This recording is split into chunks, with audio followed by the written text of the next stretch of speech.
For us girls, the great thing about hair is you can do so much with it. The problem with that is, the more you can do, the more questions you have.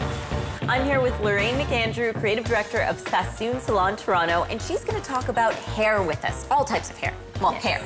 You know what? I think we should just get into it. Tiffany wants to know, what's the best way to make my hair look clean and fresh on days when I don't have time to wash it? Well, depending on the length, if it's longer, I would suggest to part it on the side, using some hairspray to sleek it down, and then just tying it either back or over to the side. This is very simple. And then if the hair's shorter, taking a spray with some water and then using a defining cream and just sleeking it back and then tucking it behind the ear. So that way it's a whole different look. Jenna says, I've been blonde for a long time now and want to go brunette, but I'm afraid to make such a drastic change. What's the best way for me to ease into a darker color? Well, I think everybody's scared of that. They want to go darker, but you know, being blonde, it's really quite a light color, so it's quite a transition. So what I would suggest is, rather than going from blonde to dark, is to work with low lights.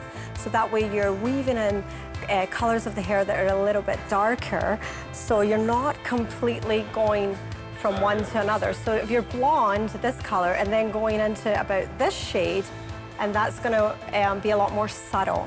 So it's not going to be so drastic for them, and it'll be a lot more comfortable with that. Chrissy says, I have a diffuser and have no idea how to use it or what it's for. Help.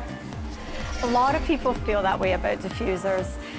The great thing about a diffuser is just actually a natural way of drying the hair. So if you have great texture naturally, then just to take either like a defining cream or a mousse, comb it through the hair.